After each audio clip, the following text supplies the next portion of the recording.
Dua perkara. Pertama berkaitan dengan pragmatisme dalam gerakan Islam, dan kita menyebut tentang gerakan-gerakan Islam yang lebih bersifat progresif, yang mana dia terbentuk daripada acuan ikhwan. Kita tengok sistem PKS sendiri, kalau peringkat awal tu berkesempatan bertemu dengan di peringkat kader-kader PKS ini, kita pun tengok yang buku-buku yang dibaca pun lebih kepada apa yang ditulis oleh Al-Banna dan sebagainya. Begitu juga dalam PAS, saya percaya. Cuma saya percaya tindakan PKS ini dia lebih advance daripada Ikhwan sendiri. Kalau Ikhwan sekarang dia baru bentuk parti kebebasan dan keadilan, yang mana dari sudut struktur ini kita tengok hampir sama. Buka kepada semua. In fact dia buka juga kepada Kristen Coptic untuk join dalam that party. Ini saya kira PKS begitu advance dari bab tu, walaupun dia orang daripada satu struktur sistem, bukan gerakan Islam yang bersifat tradisional, tapi gerakan Islam yang kemudian ini yang daripada bentuk yang diwujudkan dalam sistem Ikhwan itu. Yang kedua adalah berkaitan dengan cabaran kepada pragmatisme dalam gerakan Islam. Akan ada cabaran daripada orang yang sebelum itu. Saya percaya pada Mac lepas timbul isu berkaitan dengan faksi keadilan dan faksi sejahtera dalam PKS, di mana faksi keadilan ini mewakili orang yang peringkat awal itu, saya percaya, dan sejahtera ini yang muda sedikit. Dan saya tercari-cari juga kalau ada soalan itu ditanya kepada Zulkifli Mansyah. Sebab sebelum tu saya ada baca interview yang kepada responden yang sama, Zulkifli Mansyah. Dia acknowledge wujudnya grup yang lebih radikal yang lahir daripada peringkat awal. Kalau kita tengok orang yang mula-mula sekali expose tentang wujudnya faksi sejahtera, faksi keadilan dalam PKS ini adalah bekas anggota DPR sendiri yang PKS, iaitu orang peringkat awal. Dia kata di mana ramainya faksi keadilan dikeluarkan, disideline-kan daripada PKS dan sebagainya. Dan mungkin perkara yang sama berlaku dalam PAS barangkali. Pandangan daripada orang yang menyokong, bukan orang yang mendukung.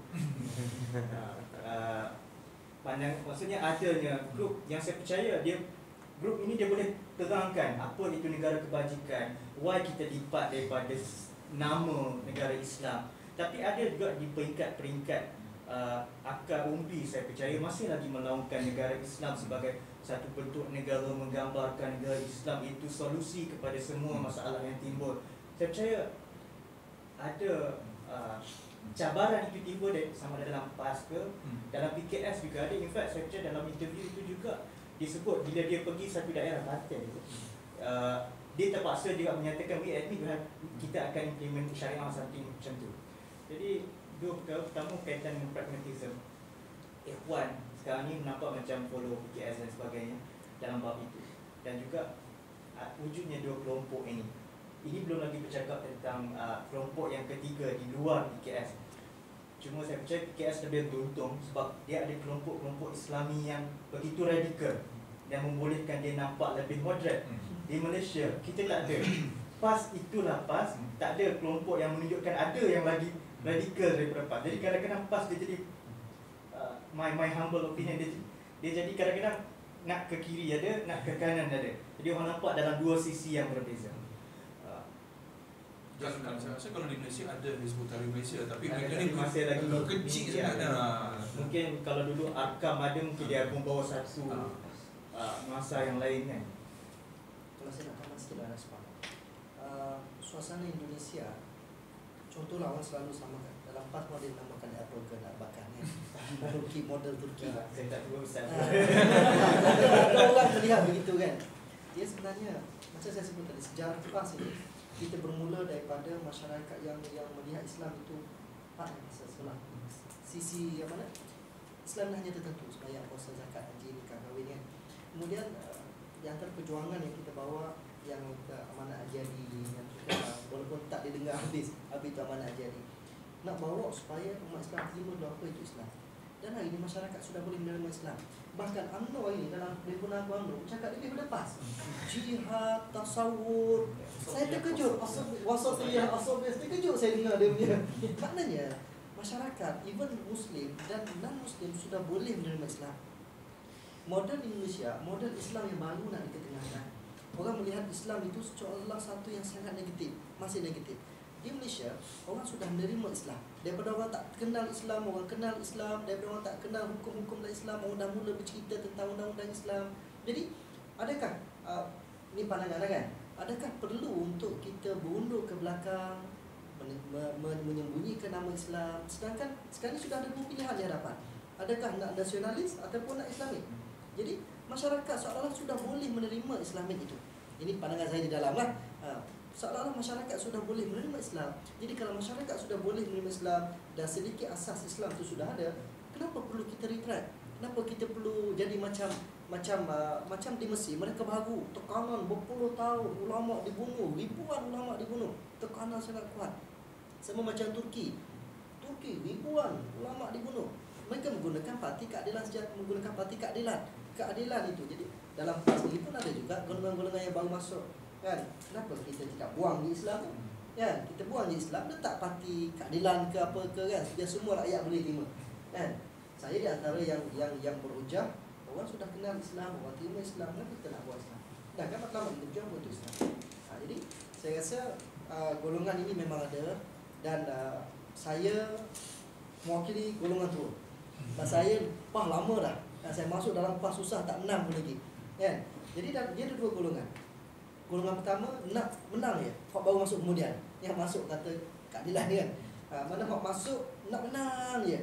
Sedangkan kami golongan yang agak tua ni, yang lama ni, kita nak menang dan kita nak menang itu memberikan kesan baik kepada masyarakat. Kita tak nak kalau kita menang tetapi kita lebih jahat daripada UMNO. Sebab tidak ada kader, tidak ada pimpinan yang kuat untuk deliver apa yang kita nak bawa. Nama je Islam, rangai hantu. Kita nak macam tu. Jadi biar contohnya lah, kenapa lama kita berjuang? Sebab proses tapisan tu. Kami bersetuju dengan sistem tapisan. Mereka yang benar-benar ikhlas, benar-benar kuat, nak mendukung perjuangan Islam, sanggup susah payah, maka mereka akan kekal bersama dengan jemaah. Kalau mereka rasa mereka nak menang dan bila tak menang mereka lari, kita menganggap mereka tidak setia bersama dengan perjuangan. Jadi ini saya juga bersetuju dengan golongan yang tua tadi tu. Biar menang lambat, tetapi kemenangan ini memberikan manfaat kepada seluruh. Saya nak sambung sikit. Saya setuju bahawa bedanya konteks sejarah Indonesia dan Malaysia. Walaupun dua-dua ni negara muda 50 tahun je.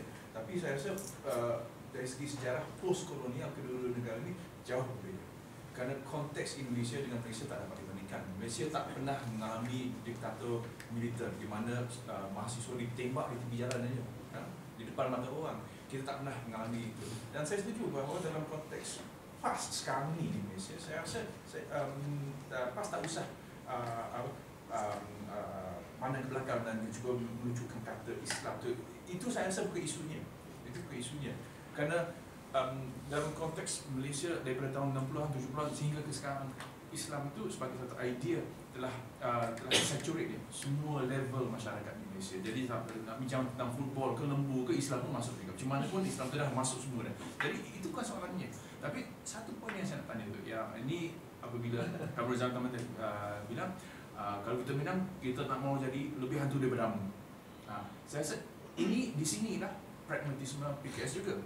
Kadang-kadang apabila mereka menjawab, buat kita bukan saja nak menang state itu, tapi kita nak mengubah state itu. Kerana kita tak mau balik kepada zaman diktator. Oleh kerana itu mereka ikut falsafah anarki itu lebih bagus daripada diktator. Jadi kalau dalam konteks pertarungan antara UMNO dan PAS, saya rasa masyarakat di Malaysia, melainkan George Solet lah yang dengan takut pada hudud ya. Takutnya bukan pada hudud tu, tapi takutnya pada hudud dalam konteks hudud diperalatkan oleh state, di mana state dapat menggunakan kuasa itu untuk bukan saja melaksanakan hudud tapi benda-benda yang lain. Ini komitmen ya PKS. Kerana PKS di belakang semua hujah-hujah tentang anti korupsi ini, sebenarnya message-nya adalah kita anti dictatorship. Dan kalau dalam konteks Indonesia kan ini satu idea yang ada resonance Kerana semua warga negara Malaysia yang lebih daripada 15 tahun ingat lagi zaman Soeharto, zaman tentera, di mana-mana di jalan-jalan tu semua soldier je yang teriak. Itu fobia mereka. Kita ada fobia lain. Kalau di Malaysia, fobia kita memali, fobia kita ISA. Jadi itu yang masyarakat Malaysia nak lihat, saya rasa. Jadi saya setuju. Kata Islam tu bukan lagi penting. Kerana masyarakat Malaysia dah biasa lah. Dari lahir dah kita dah biasa dengan adanya parti Islam se-Malaysia. Jadi kita tak ada fobia dengan kata Islam tu atau lambang bendera hijau ke bulan ke tangan ke apa pun. Kita tak takut dengan itu. Yang kita takut kalau bila PAS jadi berkuasa, mana instrumennya, safeguardnya, dia circuit breakernya agar PAS itu tak jadi lebih hantu daripada itu yang kamu sebut tadi tu. Yang itu saya rasa yang masyarakat Malaysia tengah tu menunggu. Tapi apabila PAS kata Elton John pun tak boleh tu semua, yang tu dia fobia tu naik balik. Kalau ni belum menang pun Elton John tak boleh, macam mana ni? Itu yang kita takut. Buat saya bukan minat Elton John lah. Elton John ke Metallica ke semua tu, saya tak dengar macam gila ni. Tapi kalau orang nak dengar Metallica, biar pergi lah. Bukan Malaysia nak runtuh kena Metallica.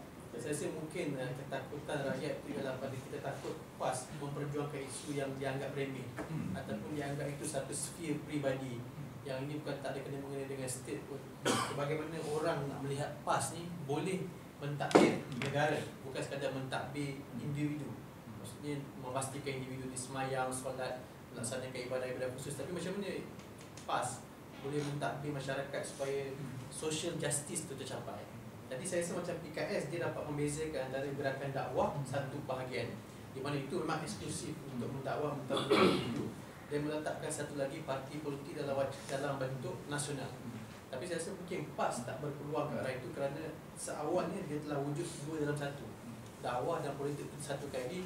Bagaimana pula nak memecahkan pula golongan ulama dalam dakwah dan golongan yang aktivis dalam wacana dalam arena politik. Saya rasa mungkin itu dilema PAS. Macam sekarang ni Mesir kita dapat ada opportunity di Arab, di negara Arab sekarang ada opportunity untuk Ikhwan menubuhkan satu parti politik baru, kan, di mana dakwah dihalakan kepada khusus Ikhwan dan parti politik itu dilaksanakan oleh kader-kader Ikhwan. Saya rasa mungkin PAS berada dalam dilema tersebutlah. Boleh saya nak sikit? Kerana relasi antara individu dan state tu, ya. Kita semua, apakah kontak kita dengan state? Hampir kosong tiap-tiap hari. Kita bangun, makan, keluar kerja, kita tak ada kontak dengan state. Ya? Jadi, soal korupsi, salah guna kuasa itu kita dapat baca, kita tahu. Tapi itu tak ada impact direct dalam hidup saya. Tapi tiba-tiba ada parti kata kita nak berkuasa, dan bila kita berkuasa, Elton John kamu tak boleh dengar. Itu sekarang tiba-tiba benda yang private, personal, jadi dijadikan politik. Di sana, saya rasa wujudnya gambaran bahawa kuasa yang mereka nak capai itu adalah satu kuasa yang total. Dan saya rasa ini bedanya. Jadi saya setuju dalam konteks Ikhwan dan juga PKS. Mereka sedar bahawa kalau PKS bergerak ke arah sana, kalau mereka menggunakan politik untuk mendakwah, kamu tak boleh rokok, kamu tak boleh ni, kamu tak boleh ni, ini akan mempunyai impact yang direct ke atas setiap individu. Masyarakat tak takut kepada parti Islam yang dapat mentadbir secara terbuka dan ikhlas. Malah mereka nak. Tapi ada limitnya, itu limitnya antara state dan saya. Apabila state mula nak buka cek email saya, nak tanya kamu makan di mana, kemarin malam kenapa kau balik pada malam itu bukan tugas state, itu tugas mak saya. Bukan tugas state. Itu yang saya rasa masyarakat Malaysia, dan ini yang digunakan untuk mengkritik PAS.